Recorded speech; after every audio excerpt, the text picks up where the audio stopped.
Hello, Steve. Hello, Joe.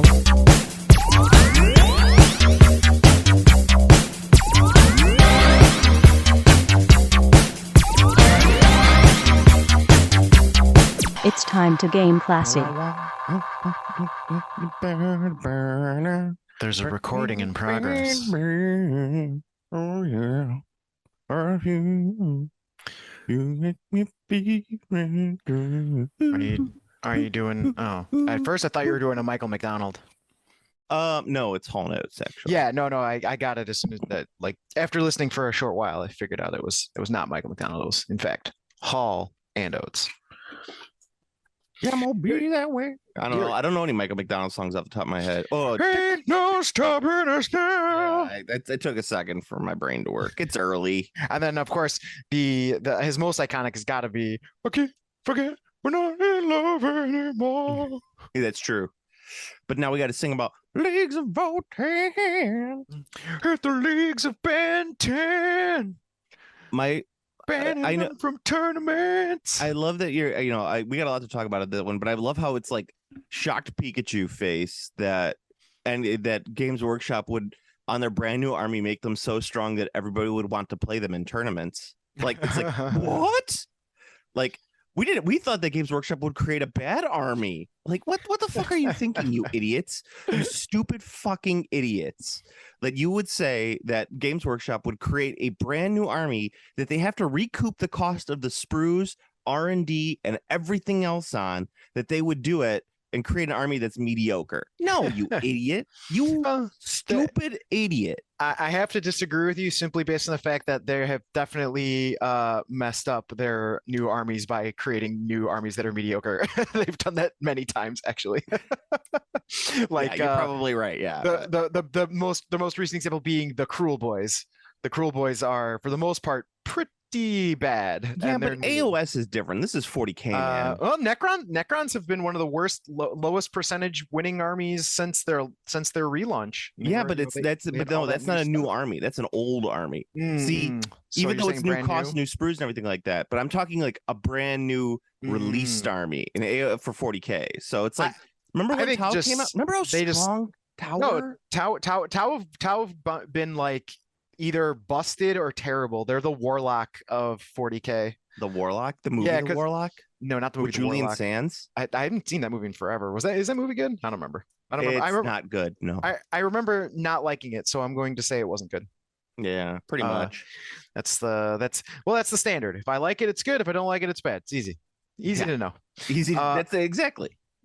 So the But yeah, so in World of Warcraft, the Warlock class is always like it's never remote. Well, I mean, I can't speak for now, but back when I was playing World of Warcraft, so I mean, shit, that was like a fucking decade ago. But still, Warlock had this like really serious problem where the Warlock class was either like fucking broken, like holy shit, like why isn't everyone playing Warlock? This class is fucking busted, or like trash, like this class is unusable, like you can't join our raids because you're playing a Warlock level.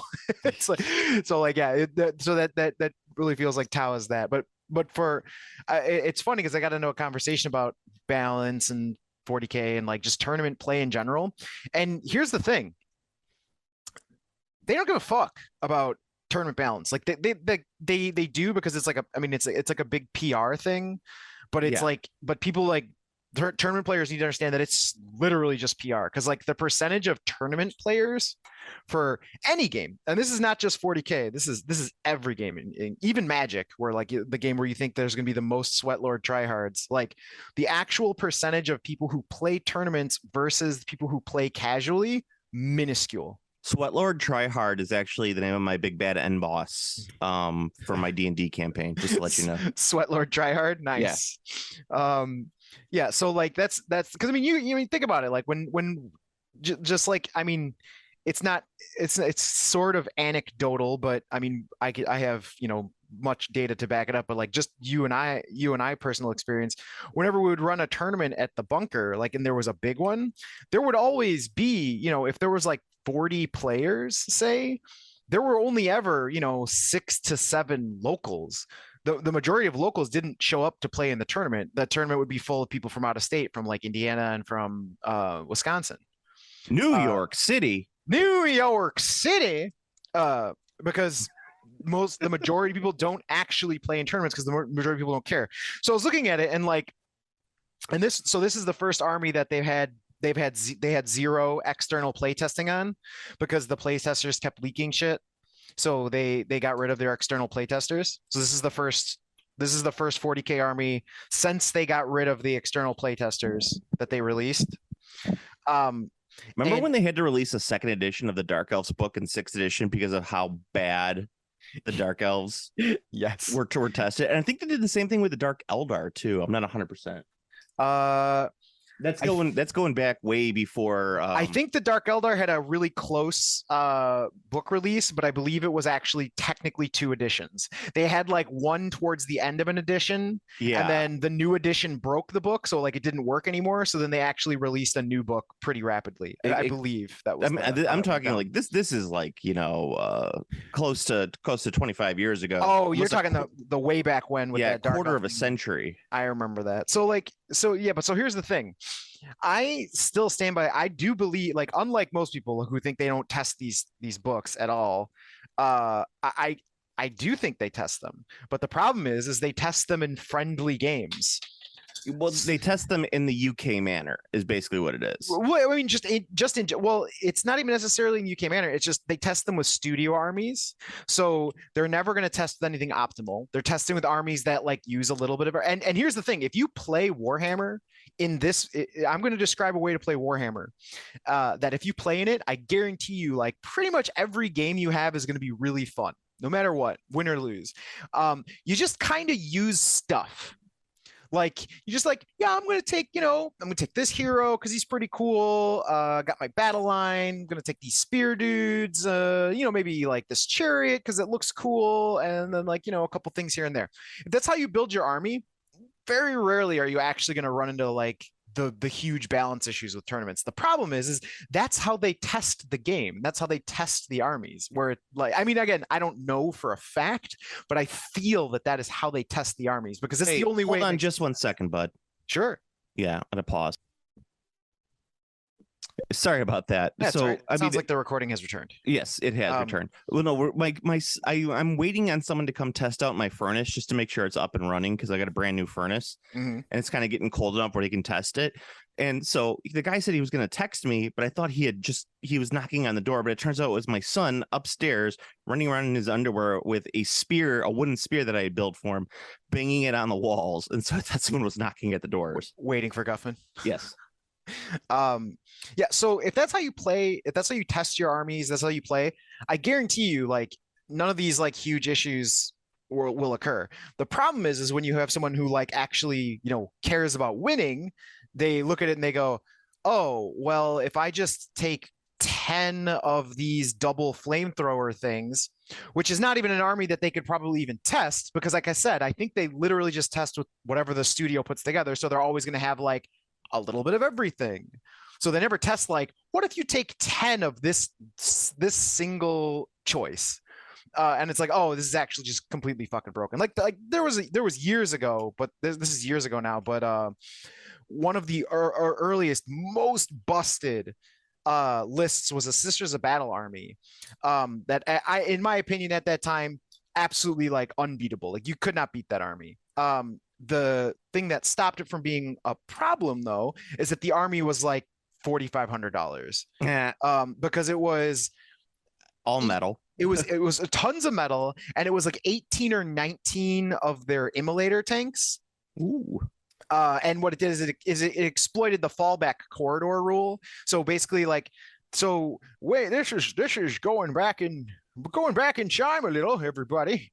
But so Pepperidge Farm remembers. Pepperidge Farm remembers. So the old there was an old fall. There was when you used to fall back in 40K, there was like a fallback corridor thing, and like if you were in a corridor, like if you fell back towards an enemy unit, you could delete the unit, like you could kill them. Deleted, yes, because like they fall back into the gunfire or whatever the case is.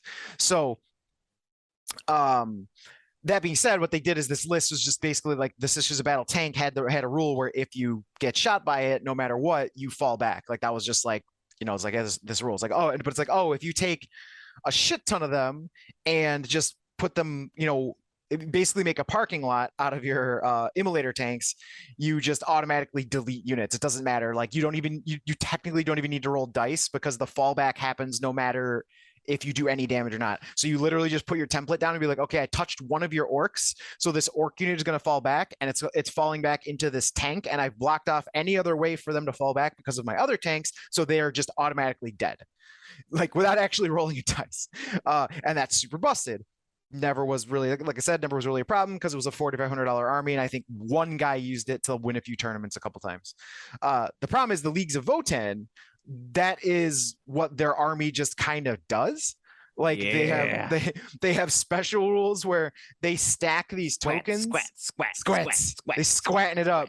So they have these special rules where they stack these tokens, and the tokens basically, the long story short is they automatically hit, they automatically wound, and they ignore saves without actually rolling dice. Very strong. It's very, very, very powerful. And it's, again, like looking at the rules themselves, like when you look at that chart, you're like, I mean, that's pretty strong, but it doesn't, like, the chart itself doesn't seem objectively broken. It's like, okay, I mean, that seems like a powerful rule, but when you actually see how easy it is and how many of the tokens they get, you're like, oh, I see the problem here. It's like, that's too many. It's too many tokens. But it also brought back, I guess this is a previous discussion, because the Tyranids, apparently, when they launched, they basically like were banned. They ended up getting banned until they got an FAQ, because there was just too many things where just like people were like, wait, does this work this way? Like there was like the amount of people going, wait, does this work this way? Like that question was asked in that tone way too many times. So they just were like, well, all right, well, this book's just banned until an FAQ comes out. And it brought back a discussion thing. And I think it's smart, and I hope they just start doing it. But the idea is that all new books, starting with Votann, like, and it's already banned. It's Germany and Canadian tournaments have both banned Votann. Oh, yeah. We agree with our German brothers there that we think these Votann are just a little too strong for the tournament right now. It's a friendly tournament because it's a Canadian tournament, and all Canadian tournaments are friendly. So we want to keep it friendly and no more fist fighting, because we know Norm down from Saskatchewan is going to come up with this Votann army. And, sometimes Norm gets 2 or 3 Molsons in him. And no, it's not going to be Norm. It's going to be those Hoosiers from Michigan, and you know it. Oh, the Michigan players, they're from the States. God bless them. So they're gonna come up here, and they're gonna come up here and try and ruin our friendly tournament. They're gonna eat all our Timbits. Canadians don't eat Tim Hortons anymore. Oh, they don't? No, Tim Hortons got bought up by Burger King, or whatever corporation owns Burger King, and they're terrible now, from what I've been told. That's a shame. Yeah, all my Albertan friends have been telling me it's terrible. I assume they're quite devastated. Probably. I mean, the Timbits were a critical part of their culture, from what I understand. Yeah, just like Wayne Gretzky and Mike Myers, but it's a shame. So Canada, our clear and noble land. Yeah. So the big discussion now is just like, we're just gonna ban new books. Like all books are just gonna be banned for I don't know, 3 months or until they get an FAQ. And I think that's smart. I think that's good. I think you should absolutely do that. Like it's better for it's kind of better for everyone, and I mean this across the board. I mean, like, it's better for like the only person that is actually bad for is, again, like the ultimate sweat lord tryhard, who is like willing to battle will be legendary. Who's willing to just drop $1,000 every time a new army comes out, so they can always play like the hottest, most busted thing as fast as possible. And their army is like, it's sprayed black, and then like, I don't know, maybe dry brushed like 2 colors.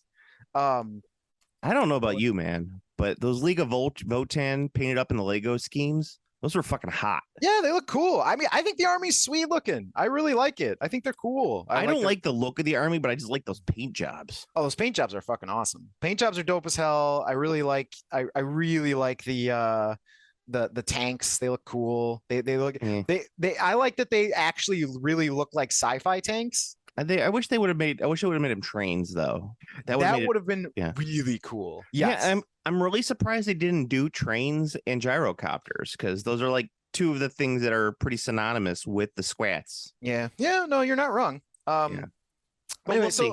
It could be in the future. This is true. Yeah. There's in theory more. So like, and that would be better for everyone kind of like involved in the tournament scene, player wise, TO wise, because you just don't have to deal with so much shit. Because like there's gonna be times, and there have been times where there's just ambiguity, and like the TO has to make rulings on it, and then that's like, well, is this ruling like how it's gonna be going forward? Because like, this basically makes this army bad, or this makes this army too strong, because they had to do some ruling on the fly, because they're just like, I don't know, this book's fucking brand new. There's no.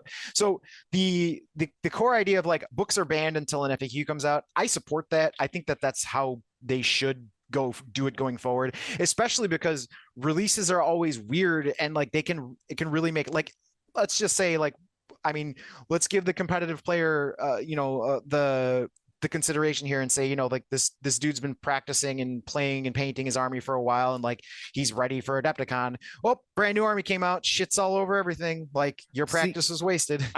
This is why I disagree. I'm going to disagree with you, but just respectfully, because I do understand what you're saying in terms of like a competitive tournament like that. My feeling is that in order to counter I have to have the newest army because it's going to be broken and it's going to destroy everyone else at this tournament, just get away from the I won everything style of tournament and go towards more of a narrative tournament, or more of just like a friendly tournament where the rewards aren't necessarily, oh, this guy went 5-0 so he wins. It's more of, hey, everybody liked playing this guy, so maybe he wins this award, and this army's nicely painted, so it wins this award. Sure. And this, like that sort of thing, where you have a fun weekend of playing games where you don't have to drop out of it after the first game if you lose. Yeah, no, it makes sense. But that's the thing that like as I've been thinking more about it and like seeing, like, funnily enough, the chess cheating scandal recently. Hey. If you have anal beads up your ass that vibrated at a specific time to give you a specific move, that's not cheating. That's just that's playing it smart. That's just raw dedication. I mean, that is like rising most, to the occasion. Yeah, I just like that. Like even in chess, there's just like people with the pros have such fragile egos that if a new good player shows up there, they just want to discredit them in any possible way. I mean, I gotta say though, the anal beads thing, I've never heard that before, and you know what? That's some outside the box thinking right there. I mean, it's not real. It didn't actually happen. I know, but I mean, like someone thought that up. As, like, yeah, Magnus did because he got so butthurt. Yeah, but that he lost. Here's the thing about that. And for those who aren't aware, Magnus Carlsen was beat by a young upstart. He's a chess champion, and he got beat by a young upstart who's beaten multiple grandmasters at this point. Yeah, he's kind of the new up and comer, but everyone Magnus said that he was cheating, and I don't know if it was Magnus or someone else who brought up the fact that they said he was cheating by having electric anal beads put up his butt. Yeah, and he would vibrate to give him specific moves. Yeah, so so at first, because he was mostly, obviously, it was COVID, so there was no IRL chess tournaments. Yeah. So they first said he was cheating by hacking. They were like, he's cheating online. There's no way he's beating these top tier players under his own skills or merit. Like he's clearly just a cheater, like he's hacking or whatever. So like that was the first thing. So then when he showed up to a real tournament and like beat pros in person, like, and rather than being like, oh hey, this new player is really talented, he's a really strong player, they came up with the absolutely absurd idea that he's got vibrating anal beads telling him the counter moves. Well, someone sitting on the other end of a vibrating anal bead. Yes, yeah, like telegraphing and telling him what to do, which is like mind-boggling to me. But again, that's the fragile ego of like competitive. Exactly. It's like for some odd reason, hyper competitive people, like their egos just get so fragile, and I don't know why. And it's across everything. It's any game because their self-worth is defined by a stupid baby game designed for babies. Yeah, I know. So it's wild. So anyway, so that all being said, here's the thing about that. Like with 40K, like I've said it. I've been thinking of this for a while, and I think I've said it a couple times. But like, I don't know how anyone can take that game competitively seriously, simply for the fact that it's a game that uses dice where you don't have to use standardized shared dice. Yes. Like, how can you take that competitively seriously when like the thing that is going to be the most volatile about the game is completely unregulated and uncontrolled? Yep. There's a reason casinos, everyone uses the same dice, and those dice are only used for a certain amount of time because they need to be mathematically perfect. Yeah. So I mean, like 40K doesn't necessarily need to be mathematically perfect, but you take the same dice and use it for both players. It's going to be a little easier to. Correct. You know, I mean, there have been multiple. There's been multiple accounts of people being caught baking dice. Yeah. Like, oh, trust me, I've played against some people where I'm like, there's no way those dice are that hot. Right. Yeah. Exactly. These are. I mean, I'm not saying that they were baking the dice. I'm just those dice are probably just came out of the mold pour, you know. Oh, sure. I mean, you can find dice that roll hot. Like, do you remember when there was the GW sets that would just roll hotter?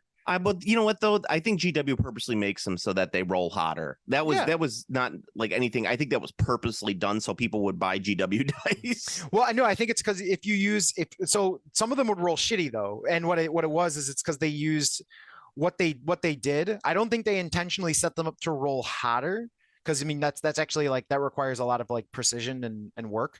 But what you can do is you can set them to roll consistently with your finishing process. So consistently doesn't necessarily mean hotter, but it means consistently. So if you had a set of GW dice that always rolled like shit, they're always going to roll like shit. But if you had a set of GW dice that rolled really well, they're always going to roll really well, because I think the way they tumbled their dice was just like set up in such a way that it was going to just produce consistent results for however it ended up tumbling, because there's some randomness there because of how the dice are machined, and then they put them in those rock tumblers. So I think they just didn't tumble them enough. I mean, I don't know, and this could just be fucking me with a tinfoil hat on my head for all I know, but it seemed very much that like GW dice sets used to have like a very thorough, like, this dice set's rolling really fucking well a lot. So to get back on the point, Votann. Get back on the point. It's that tournaments are really a big waste of your time is basically what it comes down to. I think traveling for tournaments is silly. I think going to like event style tournaments are great. Stuff like Adepticon. Like Adepticon's, it's an event. Yeah. I mean, and I think anyone saying we are going to teach GW a lesson by doing X is just wasting their time. Yeah. I mean, the only way that you will, it's like that episode of The Simpsons where Moe steals the flaming Homer idea. Yeah. And then Homer's like, well, you lost yourself a customer. And Moe's like, I can't hear you over the cash register ringing. Yes. You know? Yeah. And that's what I was saying before, where like tournament players are just like, they're not actually that important to the bottom line. No, not at all. But they are important to the PR. Because Steve, who's the most important customer at Games Workshop? Kitchen table player. No. That 8-year-old boy who wanders in with the mommy with the pocket book with the checkbook. Oh, that's true. In her jeans, and their fucking tight fitting jeans, and her fucking man. I'm not gonna lie. There were some hot fucking moms at the bunker, man. There's stuff going on. There mashed potatoes. There were some hot fucking moms at the bunker, man. I'll tell you that. But no, it's not even that. It's just they're a PR issue. But you need to have enough rules that casuals can play. Because that was the problem with AOS. Like when AOS first came out, nobody could play that game. You couldn't play that game if you were in tournaments. You couldn't play that game if you were casual because nobody knew what the fuck they were doing because they're just like the rules came out and they were like, I don't know, do whatever, man. Yeah, I think that was mainly the I will always say that is the biggest flaw in that system right there was the fact that I liked their idea of like, oh, just go out and play, but no, that you got to have some rules, man. You got to have some rules, something, because like if there's nothing, it doesn't. I mean, we're talking about a game that doesn't exist anymore. But I mean, the biggest thing is like, if there's no points values for troops, it makes the differences between choices meaningless. Like, because it's like, why would you ever take a Skaven slave? Because you could just make all of your models, storm vermin or whatever, and it's just kind of like, huh, that's weird. So it's just too weird to have nothing. Even for someone who's totally casual, like it's still completely unplayable. Because even like most casual don't play, like they might not play like tournament hardcore pitched battle stuff, but everyone's going to use points really. Like I've never seen anyone really do a lot of narrative stuff outside of an event. Like I've seen people do narrative play in an event, but other than that, I don't think I've ever seen anyone actually like. I always will throw it out to the guys I did for 30K. I would do the 30K stuff with over at Adepticon. It's that it was a tournament, but it wasn't a tournament. It was more of like, hey, we're just a bunch of guys who want to play the same game. Here are the matchups. We'll play, and then the point system doesn't really matter in the end. You know, show up, do cool stuff. Yeah, show up, get to see really cool painted armies, play a little bit. You drink a little bit. You have some. You maybe do that crazy arm grab thing from Predator, that midair handshake thing, and you say, "Dylan, you son of a bitch." Exactly. You do that for a little bit, and hey, you got yourself a fun tournament. Yes, a nice fun tournament. Yeah. Not to say that the 40K friendly wasn't like that, but the 40K actual tournament always just looked miserable. Everyone always just looked miserable playing. Yeah, if I'm not seeing people like laughing and having a good time, like why am I there? Like I don't want to do that. I mean, I admit, like I was a massive sweat lord, but even then, even when I was sweat lord tryhard. Even when I was at my be legendary. Even when I was at my worst, I've still like. Nothing compared to a few of these guys I've seen like just get into like insane shouting matches at 40K tournaments. It's just like bro. Bruh. Yeah, like I don't want this tournament where we're all sitting around playing with toys to be a fucking series of bra moments. Okay. Bruh. Let's chillax, bruh. Chillax, bruh. Yeah. This tournament's bussing for real. That's what I want to know. That's what I want to hear. Yeah, I mean, we'll figure it out eventually. Well, like it's just everybody just needs to calm the fuck down. It's a baby's game for babies. Yeah, exactly. Where you have space dwarves who are really overpowered right now, but we all know in 3 to 6 months they're going to get nerfed anyway. Yeah, exactly. So I mean, I think the idea is that people want to just have the ban in place and just wait for the FAQ and just be like, we're just going to preemptively make this go away, and I think that's fine. Like I really do. We the Germans believe in very strong rules that you have to play by. They do. So we do not want this army because we think the rules are not as German as they could be. They are too strong. They are far too strong. Up here in Berlin, we want them to be very strong. Maybe they could get away with that in Bavaria. No, this is just silly. Of course, the Bavarians would also prefer balance. They would, but they'd like the balance on top of a pretzel. That's true. That's the German joke. Hans, I could actually go for a pretzel myself right now. Yes, let's go to Danschent. Good. That good. Good. Then we go to disco and dance. German music. Discotheque. Yes, we go to disco. We go to discotheque. Yeah, and they listen to their German disco, which is boop, boop, beep, boop, boop, boop, beep, boop. Robot music. I love Kraftwerk. I don't want to be your sex object. Have no feelings, no self-respect. I actually, moving away from that, but in continuation, I work with a woman who was from from West Germany during the Cold War. Oh yeah. Like she was in her 20s in the in Berlin at that time, or not Berlin. She was actually in West Germany, but she was like telling me about the club scenes, and that was pretty much exactly what she was talking about. It was like all That's like awesome. craft work and like electronic, like weird, like that's the type of American music that they always played in those clubs, was like that weird electronic stuff. Nice. That's Yes. cool. I like that. I like that. I like German club music. It's cool. It's Club music. German club music. It feels very cyberpunk to me. Well, in reality right now we spent 30 minutes talking about the League of Votann and all the crybabies. Yeah. Yeah, the tryhard crybabies. But what I do want to talk about, have you watched any more of Rings of Power? I haven't. You haven't. You are a terrible, terrible Lord of the Rings fan. You should be ashamed of yourself. It's true. I'm not a true fan. No. So I wanted to just talk about how much I absolutely adore that show. Yeah, I mean, I hear it's awesome. I'm definitely gonna watch the fuck out of it. Yeah. Been busy. I think that it's really funny to watch like all these people who like within the first like 1 or 2 episodes just cried and said this show's bullshit and everything else, and were complaining and hoping that the show failed. But in reality, it's a very wonderful Lord of the Rings show. It's slow paced.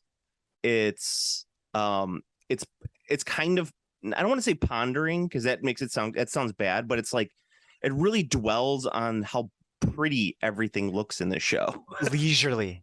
Yeah, it's very leisurely. Leisurely. That's the word you want. There is a level, like there's no level of threat, kind of, but there is. And it's very Lord of the Rings. It's very Lord of the Rings. The threat's always like in the distance until it's in your face. Exactly.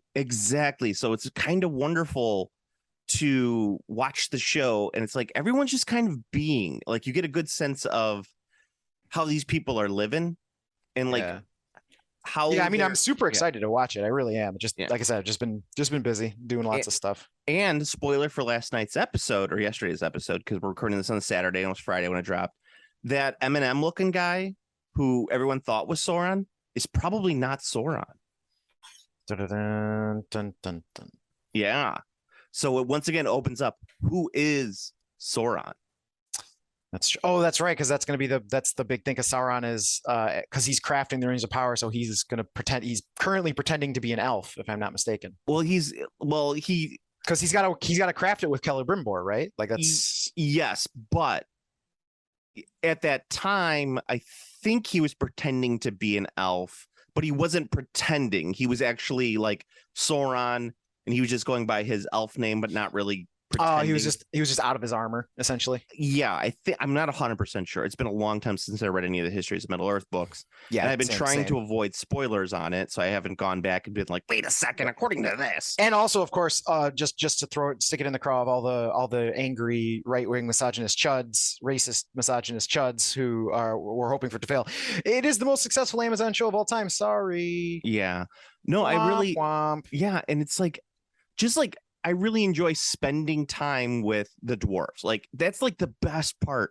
The Durin and his wife, I think her name is Disa, like are so wonderful to watch. It's just, I want an entire show of Durin hanging out with Elrond. It's so good.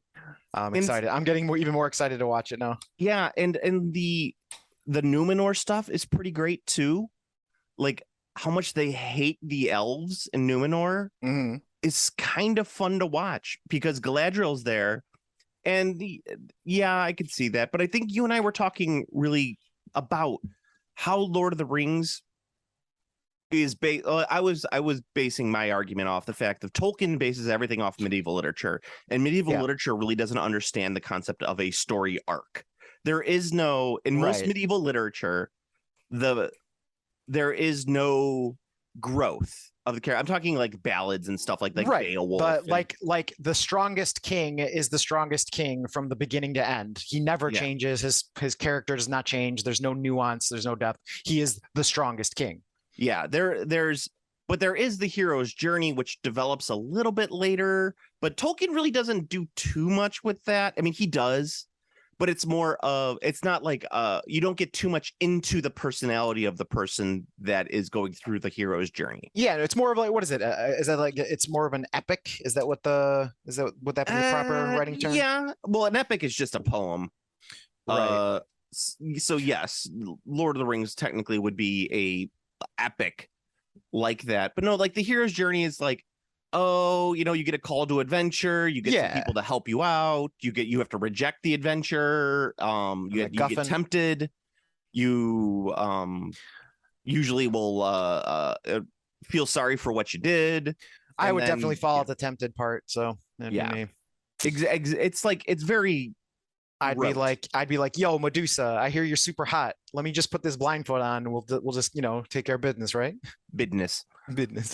But then you have Galadriel, who then they're actually trying to give arcs to these characters in Rings of Power, and I think that's what doesn't jibe with some people, because you can't really have Galadriel be Galadriel at the start of the show and then she doesn't change, right? Because that wouldn't make any sense. It also would probably not be very entertaining. That's what I'm saying. It's like, it would not be entertaining at all. Yeah. In fact, even Peter Jackson gives Galadriel a tiny character arc inside Lord of the Rings. Yeah, Aragorn too. Yeah, well, Aragorn has a little bit bigger one in the movie. Aragorn in the movie. That's what I mean. Yeah. Movie. I've said that before. Yeah. Movie Aragorn's way better than book Aragorn. Yeah. Well, pretty much all movie. I think the movie improves on the books quite a bit. I agree with that. Yeah. I don't know if there's maybe. It does get rid of Tom Bombadil, which is awesome. Yeah. I think Faramir in the books is a little better than in the movie, but it's not bad. Yeah, I think he did a really good job. I mean, Faramir in the movies, the problem is that they give him a little bit of the I'm trying to please my father.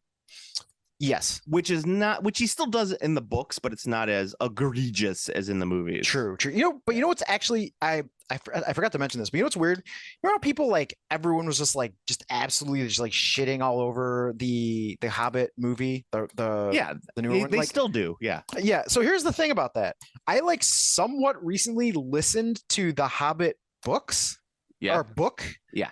And it made me really question what people were expecting and what they were so jagged off about in the movie. Was it because they wanted to fuck the dwarves, Steve? They wanted to fuck the dwarves. Everybody had at least one dwarf on there that they wanted to fuck, and they felt bad that they wanted to fuck that dwarf. So that's why they were upset. Oh, I see. Okay. You know what I'm saying? It was Bomber, right? It doesn't matter. Everybody's got a type. It was Bomber. Yeah, it's some people wanted Thorin, some people wanted Feely or Keely.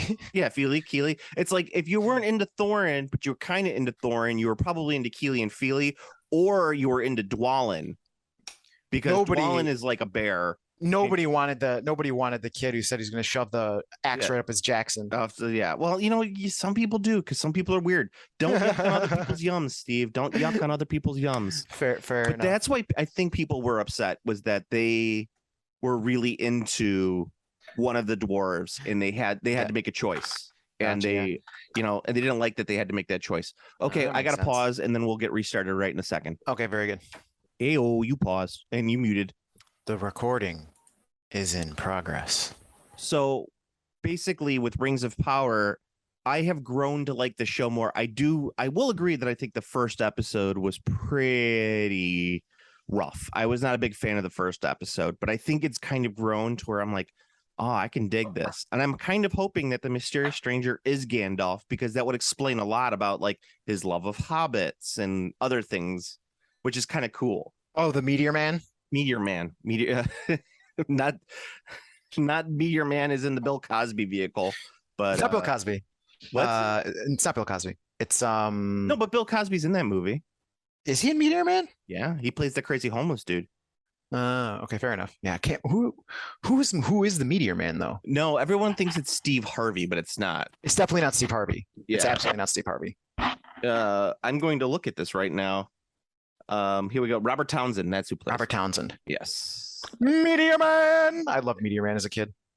Yeah, I remember watching it once or twice. I don't, whatever. That and Blank Man. I love those movies when I was a kid. I did love Blank Man. Just the wheelchair scene. Yeah, that movie did not age well. No, that's the reason why no one talks about Blank Man. Is that movie did not age Most movies from the 90s that weren't actually, no, I'm gonna be so bold as to say most movies from the 90s have just not aged well. Yes. But what I wanted to do with with the Rings of Power is I wanted to do a comparison with House of the Dragon, which I've also been watching. And as I said, I love all fantasy. I'll give all fantasy a try. House of the Dragon is also incredibly well, but for like the exact opposite reason. So Rings of Power is great because it's this grand scope show. Like it's big. You could tell that it's got big things going on. House of the Dragon comparatively right now is very small. So it's all about like politics and intrigues and like how these, the infighting within this family. There's not a lot of like, I'm going to this location. I'm going to this location. It's very small. And Milo from Morbius. Yes. It's Morbin time, Steve. It's Morbin time. It's Morbin time in the Game of Thrones. It's Morbin time in the Game of Thrones. No, that's Matt Smith is fantastic in the show, though. He's a scenery chewer in there, and I quite like it. I've only seen the clip where he beats the shit out of the messenger. Yeah, it's more about like him walking, like everyone's having a good time, and him just walking in and giving everybody the finger. Pretty great. So that's why I'm interested in seeing what Disney Plus, the creator of the worst shows on the planet, is going to do next. I'm not the guy who's like the first episode of She-Hulk, right, was horrendous. And I mean, it looked fucking awful. And it's not for the reasons that everybody says, because people who say it's awful usually are because it's like, it's a girl. I mean, I'll just be blanket statement. I think that every one of the Marvel TV shows looks like fucking dog shit. And the one that I've seen, the only one that I saw any bit of was Agents of S.H.I.E.L.D. And what a fucking pile. Yeah, well, Agents of S.H.I.E.L.D. was not really a Disney Plus show. Well, I'm not saying that was a Disney Plus show. I'm just saying like it's a Marvel show. Dude, that was a 1 hour weekly comedy drama. It was not designed to be high art. It was a pile. When you have a show like that where you have 24 episodes a season, don't look for it to be anything more than that's all right, we're cranking these shit out. No, episodes. I will say I liked Loki quite a bit. And I was like, wow, this is some really high production value and blah blah blah. WandaVision was great for the first like 4 or 5 episodes, and the last 2 episodes kind of just pooped the bed. Does Loki turn into a lady horse and get fucked in the show? Because I mean, if so, I want to watch it. Yes, he does. Hell yeah.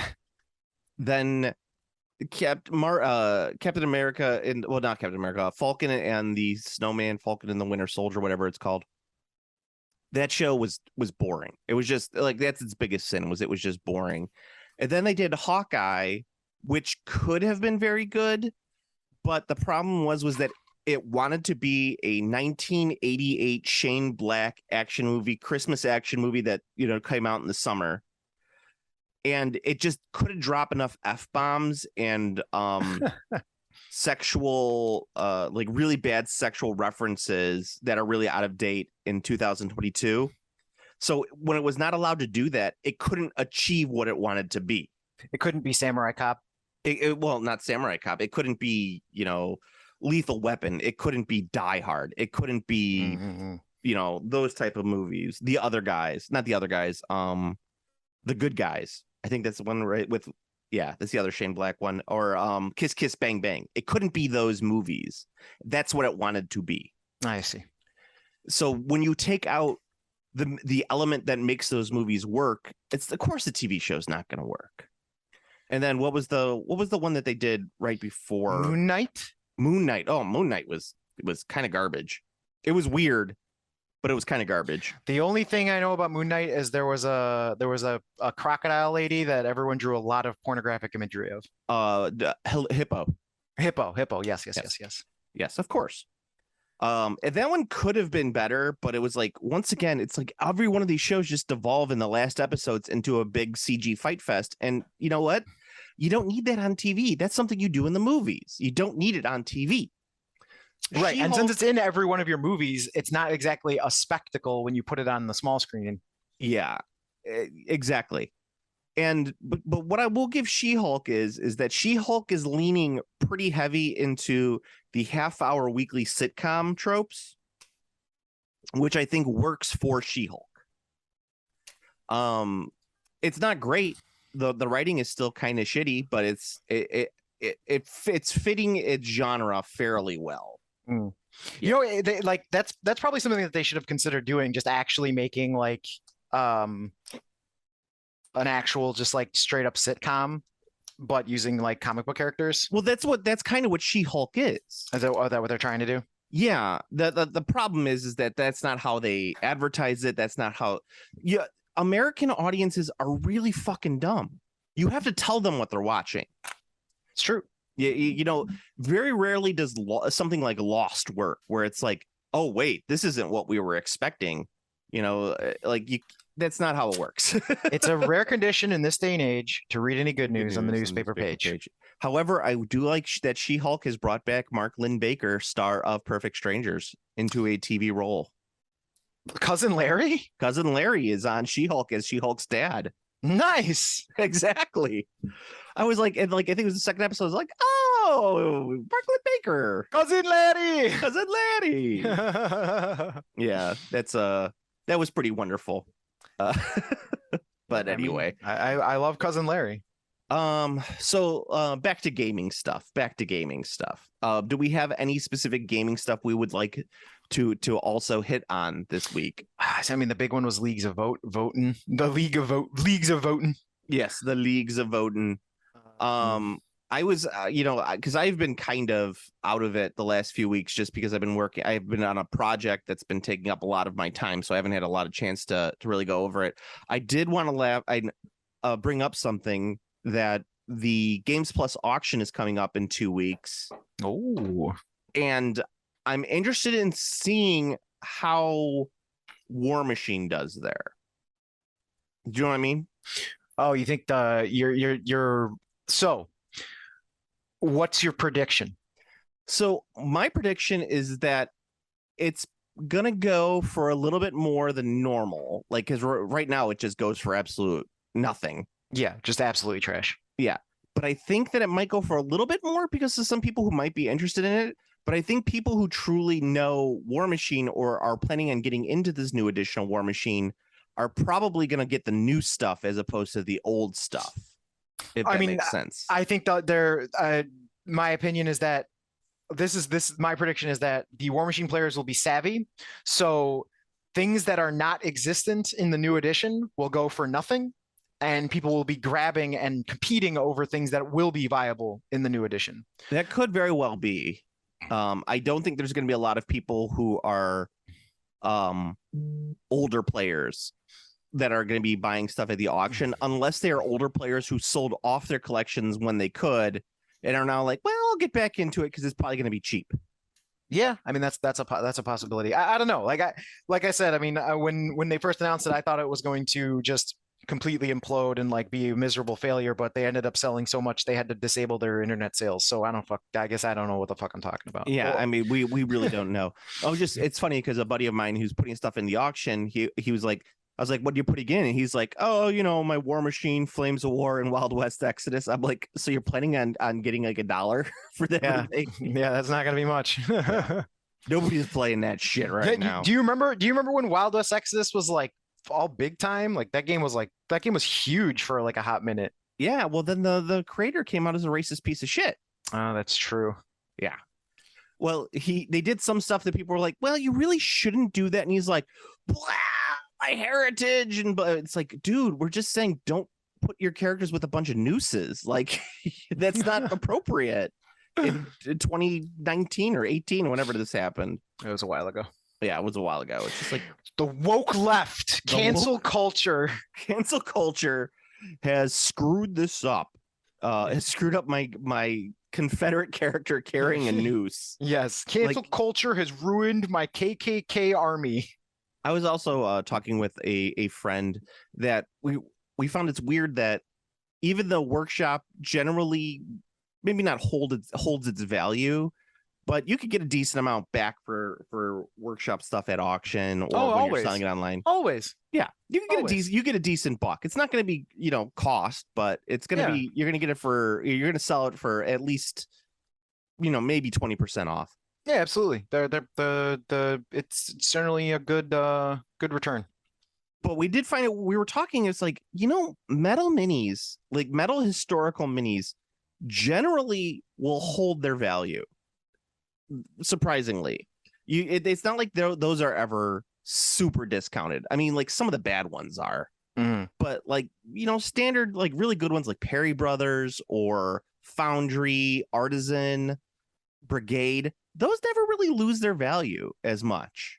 Those generally will go for a bit. Like the only way that you lose money on them is when you take them to auction and nobody really knows what they are. But if you take them to auction and you got like 3 or 4 people who know what those minis are, you're gonna make a decent buck on them. Yeah, I agree with that. Yeah, it's just grognards be grognarding. It's true. I've been looking into it a little bit more with the metal minis because I've been working on the muskets and tomahawks and looking into today I'm meeting with some people. We're talking about playing Silver Bayonet or Dracula's America. That was the other one that we're Dracula's America. This is an interesting game. Like, so Studio Tomahawk, which is the guys who do Saga and Muskets and Tomahawks, and Saga is always like has a lot of people who love to play Saga. I can't understand it because you're playing a Viking game. And 90% of the figures you're playing, like, yes, you do have like 3 or 4 really cool looking Vikings in your army, but you're like the majority of your army is a bunch of like nobodies and potato sacks. Like, and I don't want to paint a bunch of potato sacks. But why not? Because painting potato sacks is boring. I see. And I want to paint the guys with the really cool helmets and the Varangian Guard and all this really cool shit. And I don't want to paint the guy with a potato sack and a sling, right? But potato sack. It's a potato sack. I just don't care about that as much. Right on. So, I don't remember where I was going with that. You're talking about potato sacks. Oh, I was talking about Saga. That's right. But Studio Tomahawk actually has a decent list of games, like kind of fun, smaller scale, historical games that don't play like historical games. They play more like either narrative. It's kind of what Osprey is trying to do with their like smaller game books, but it's more the rules make more sense and they're smaller and they're more compact. Okay. They do have the one game Congo that I kind of like, but I really shouldn't admit that I like the game Congo because it seems kind of racist, and it's a game that only Europeans could really put out. Like you can't be an American company and put out Congo. You could be a European what if it was company and put out what if it was an Congo. adaptation of the hit film Congo? That's different though. I would definitely like an Ernie Hudson and a gorilla named Amy to or who was the bad guy in that movie? John Goodman? No, it was Tim Curry, I think was the bad guy in that movie. I think it was Tim Curry. Yes. I'm looking at it right now. The only place that has been untouched by capitalism. Space. Oh yes, it was Tim Curry, and Laura Linney is also in that movie. Tim Curry rules. What a fucking lord, dude. I remember, God, remember everybody wanting to go to Congo because it was like going to be the next Jurassic Park, and it was not the next Jurassic Park. It was definitely not the next Jurassic Park. Holy shit! You know who was in Congo? Joe Don Baker. Who the fuck is Joe Don Baker? God, how do you not know Joe Don Baker, star of Mitchell? What the fuck is Mitchell? Are you fucking with me right now? I've never heard of Mitchell. It's a classic episode of Mystery Science Theater 3000. Ah, I see. Yes, I would highly recommend everybody looking up the Mystery Science Theater episode Mitchell. I'll have to give it a shot. I mean, I've watched a lot of Mystery Science Theater 3000, but as anyone who's watched a lot of Mystery Science Theater 3000 will attest to, I think there always seems to be episodes you haven't seen. Oh yeah, always. Like no matter what, like you just be like, I've seen them all. It's like, are you sure? It's like, yeah, for sure. And then it's like, wait, no, I've never seen this one. It's like a real phenomenon. Mitchell is, and I feel kind of bad because Mystery Science Theater 3000 did I think they did a dirty on Mitchell. Yeah, Mitchell is actually not a bad movie. It's actually a pretty fun 70s like like schlubby cop movie. There's definitely a few of those that have been on MST3K, no question, that are like, it's like, why is this movie on here? It's Yeah. not bad. But then of course there's things like Mac and Me. Oh yeah, well Mac and Me deserves everything it got. I saw that movie in the theater. No, Mitchell. Ooh. Mitchell is actually pretty great. It has Linda Evans in it, and a perennial horror mainstay John Saxon is also in it. John Saxon, is that Maniac Cop? John Saxon, it was the dad from Nightmare on Elm Street. Right. Yes. The sheriff. He's like, Yes. he's like 9 out of 10 times he's a sheriff. Yeah, 9 out of 10 times he's a cop is basically what it is. He was also in Enter the Dragon, and wasn't he in Maniac Cop? I thought he was a cop in Maniac Cop. Maybe I'm forgetting. No, he could very well. I know Bruce Campbell was obviously. Yeah, he's the Bruce Campbell was protagonist. the cop. No, that wasn't. I know what the guy you're talking about. He's got the big chin. Yeah, That's not John Saxon. John Saxon was also in. that's gonna bug the shit out of me. The horror comedy My Mom's a Werewolf. He's just Danger, is it Danger Diabolique? Fuck. It's an Italian horror movie that people really love. Man, I really want to see Barbarian. Yeah, I know. You know my feelings on that. Yeah. Well, Justin Long, you got to deal with him. I can't. I just can't. You gotta. You have no choice. Did you see that they're redoing not Boogeyman, Jeepers Creepers? Speaking of Justin Long, really? yeah, they're doing a version of Jeepers Creepers where the director is not like a murderer, pedophile, or whatever the fuck the guy had got in trouble for. A lot of crimes. A lot of crimes. Yeah, if I remember correctly, like it was a lot of bad crimes. Like he was a very, very bad man. Yeah, he was not a good person. Like very bad. Well, that does go to the eternal question: is can you separate the art from the artist? I still stand by it. You can if they're dead. You can if they're dead. Absolutely correct. Yep, you can. As long as that person is not getting money off of the art, it's okay for the art. Yep, you can if they're dead. That's an easy peasy thing to think about. Yeah. And then there's some interesting stuff. There's I really want to read into it because I've only seen like a few blurbs about it on Twitter. But obviously, every time this comes up, there's one name that always gets thrown in the ring, of course, which is Howard Phillips Lovecraft, who of course was a raging racist as far as everyone knows, and yeah, he was. But apparently there's like a recent like series of like a lot of letters that he wrote that some dude is like transcribing and like like publishing, and he either has published them or is publishing them in like a collected works thing. But apparently towards the end of his life, Lovecraft actually recanted. He did not go down in the end being a belligerent racist. He was actually like apparently saw the error of his ways, which That'd be interesting. Yeah, I was like, huh, all right. That's nice. I mean, it's not, I'm not saying like, oh, everyone quick jump, forgive Lovecraft, but it's more like, huh, okay. I mean, that's just for me, it was more like well, that's nice to hear.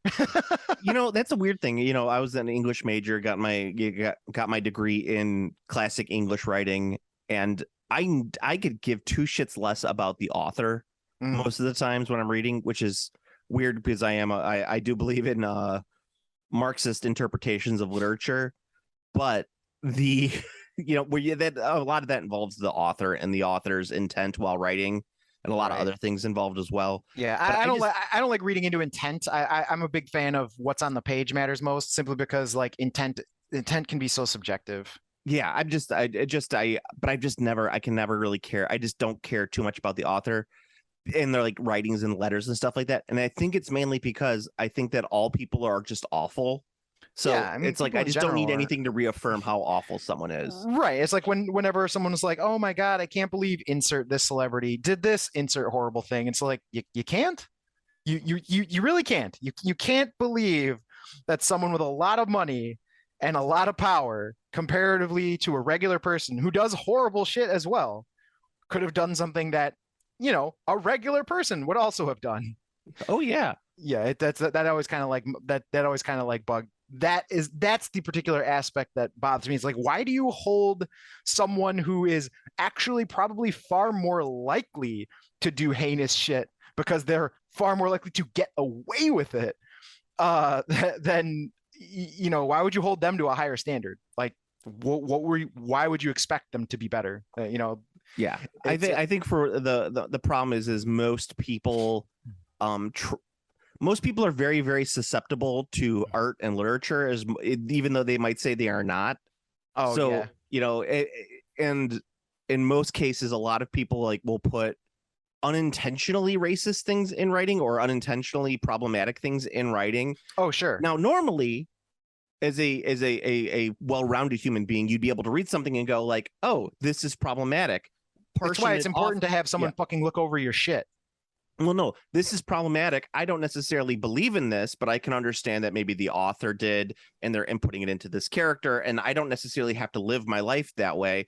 But Oh, then yeah. you get shitlords who read stuff like American Atlas Psycho, Shrugged. and they're like, I am Patrick Bateman. they read American Psycho. I am Patrick Bateman, or they read Fight Club and they think that They're Tyler Durden. they're Tyler Durden. Listen here. You're not Tyler Durden. Or you get politicians who read Atlas Shrugged and think that they are John Galt. yeah. Well, I'm not the parasite. I'm not the parasite. Exactly. I'm not the parasite. I'm Yeah. the guy who creates trains. Yeah, the thing that it's just so wild to me. I don't get it. And it's just funny because another guy that always gets brought up in all these discussions over like holding people higher, I guess, or whatever, is Keanu Reeves. And I mean Keanu Reeves, he seems like a lovely person. He seems like a very nice man. Now, but here's the thing, and this actually feeds into my point.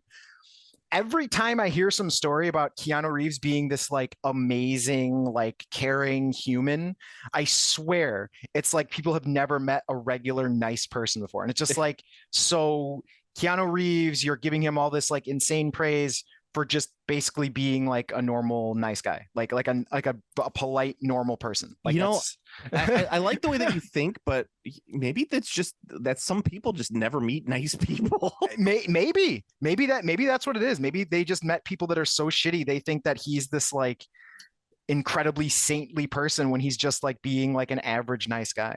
Yeah, I mean that's what I'm saying is like people's lives are so miserable in 2022 that they see a nice guy and they're like, oh, who's just doing like regular like human level, like I'm a polite human, I'm a polite and functional member of society. Well, and you also got to remember you're seeing a lot of this online, and if people are basing their entire lives off things that they see online, that's where a lot of the problems come in. That's true. That's why you get the QAnon. That's where you get QAnon. You're not wrong. Exactly. All right. So any other gaming stuff at least we should talk about? Dude, I'm gonna be honest with you, man. I've been playing so much fucking Total War. It's so good. It's so good. Oh, you know what I wanted to talk about? The Dune Kickstarter. Dune? Yeah, the new Dune game that they have. They're doing a new Dune game? Yes, it's not the classic Dune board game, which is a very, very good board game. Yeah, it's a phenomenal game. I love that game. Yeah, it's like We played that game. I've played that game numerous times. No. We played it. You and I. Yeah. Yeah, it was fun. Yeah, it's but I mean I've played that game in both in Dune form and Rex form. Yes, yeah, we played Rex, which was dope. That game was really cool. That game is very cool, and it's kind of a shame that Rex doesn't exist anymore. Yeah, it's a shame. Well, I mean, pour one out for Fantasy Flight. Barely exists as a company now. Yeah, but luckily I still have my old edition of what's the game Rex was based off of? Twilight Imperium. Yes. Was it Cool Mini or Not? I believe it's Cool Mini or Not. Yeah, Cool Mini or Not put out a new board game called Dune War for Arrakis. All right. It is a super mini and component heavy game. One of the bigger ones I've seen in a long time. Okay. And it's mostly a 2-player game of the Harkonnens versus the Atreides. However, you can play it 4-player where it's 2v2. Huh, and it's a minis game? It's not a minis game though. It's a board game that is very minis heavy. Ah, I see. So yeah, I mean, and Cool Mini or Not, they're always just like make it more components. That's true. That is kind of their thing. I tried watching how to play this game, and I was like, I can't do it. I can't understand this game. That's great. There's so much stuff going on. Yeah, it's just too much. Yeah, there's something like 120 minis that are coming in the box. Did I tell you that that's how I talked myself out of getting into the Bloodborne game? I was like, man, I really want to get that Bloodborne minis game. It'd be really cool. And then like I actually looked at how fucking many figures were in the Bloodborne game, and I was just like, you know what? I'm gonna pass. So I couldn't do it. But I wanted to point this out to some people because I know we talked about this with the previous Kickstarter. Is that so in order to get everything, it's $160, right? Not ridiculous. It's a little on the higher end, but not terrible. Yeah, that's not out of control. Because the last one we talked about was out of control. It was crazy priced. I don't remember what it was. That was I want to say the Macross game.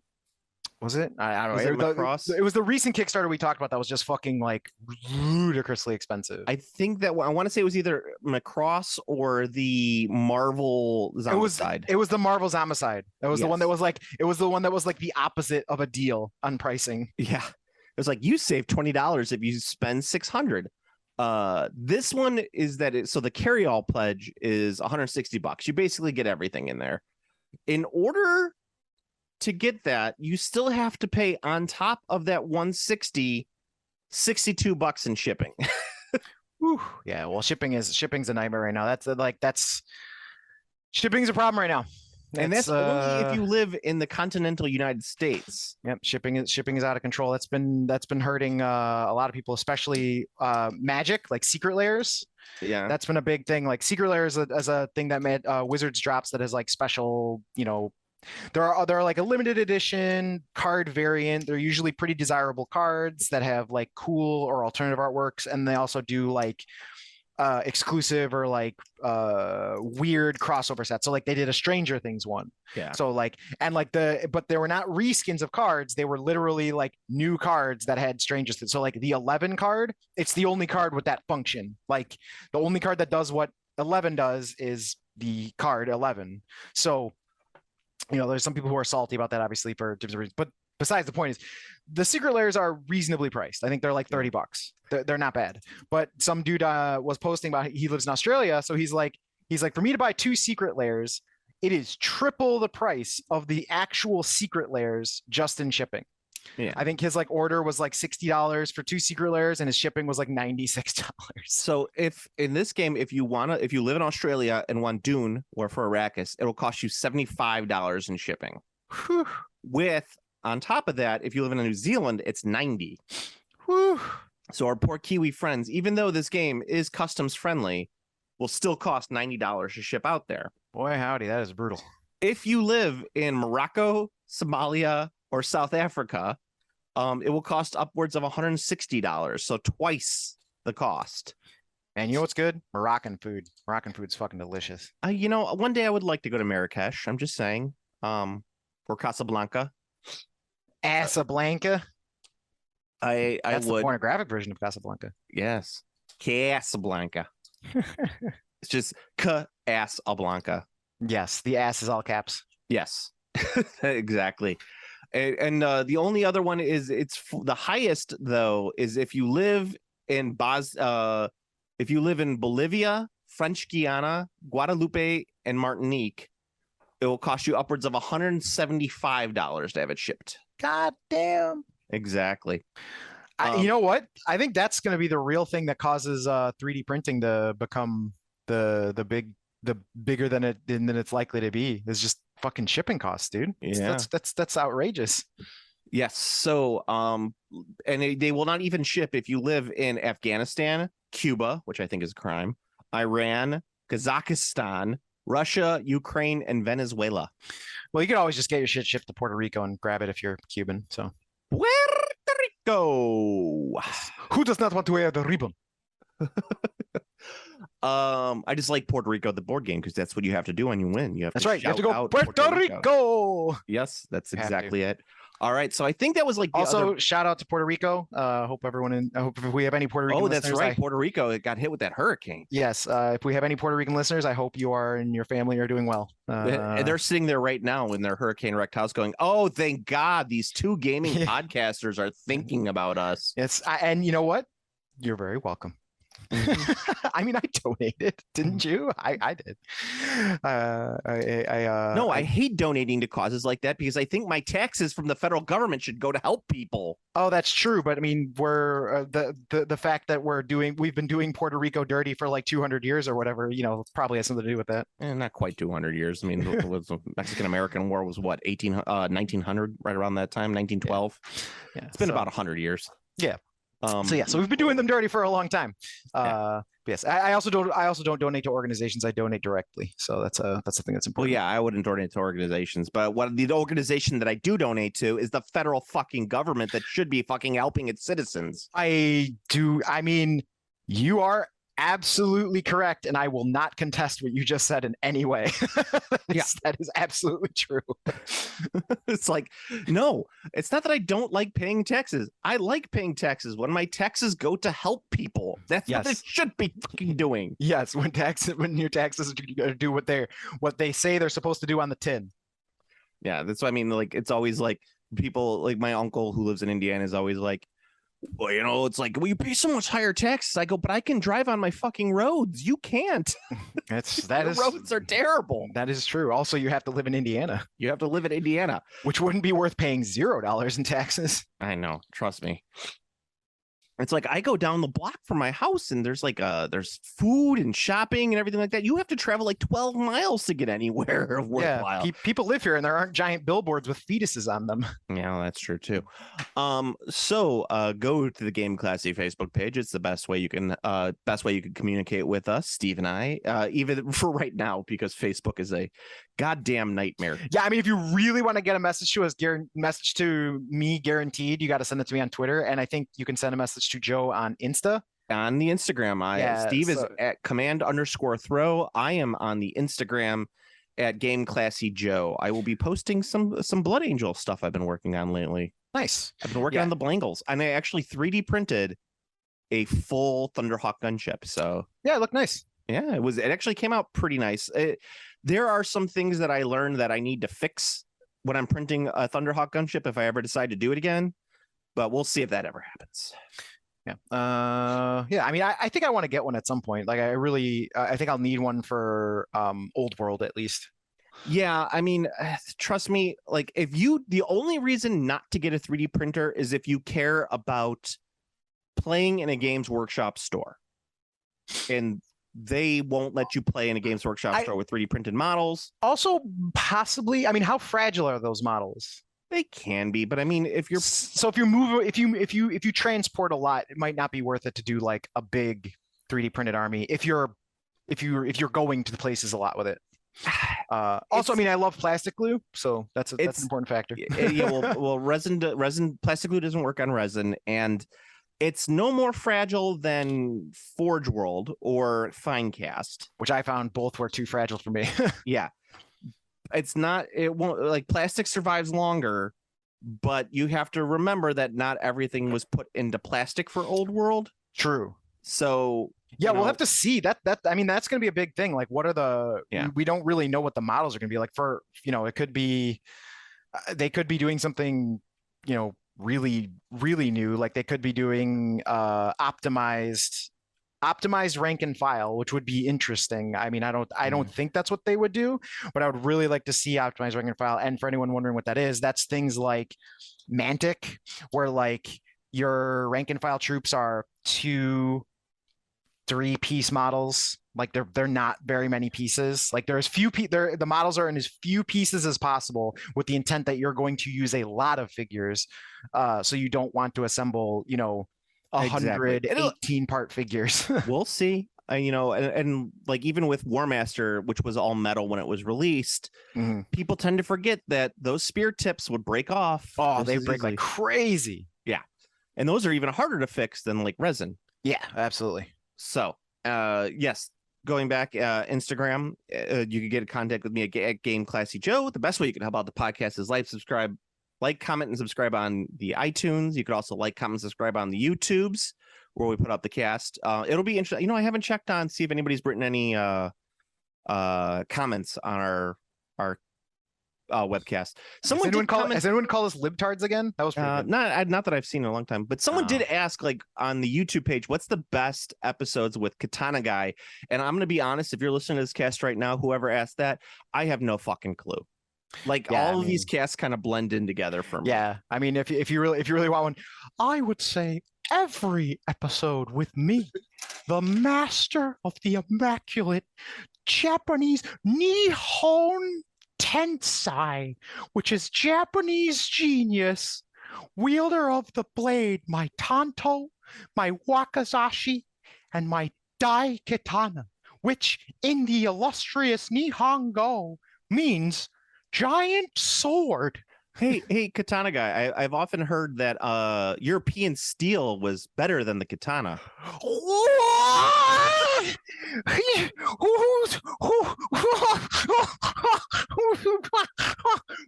Who did you hear? Who did you hear that from? Clearly, they don't know anything about the folding process of the. I have to laugh. Huh, I bet they think Damascus is superior. No, any European. That's just people who think the West is so good. No, you. Oh, so thank you for the laugh. There's no possible way that any Euro trash could ever come close to touching the honor and glory of Nihon steel. Impossible. No one would ever. They could an immaculate katana blade would cut straight through a claymore, great sword, any European trash you want to throw at the amazing Japanese sword work would be completely obliterated in one blow. I'd just like to point out that I just let Steve talk for 2 minutes straight with no interruption, just because I thought that it's good to yes and him. So we're running out of time, and I'm not even going to say like until next week, because how are you going to top a 2-minute katana, immaculate katana blade Rant. rant? So until next time, Steve. Later. Later. Game classy.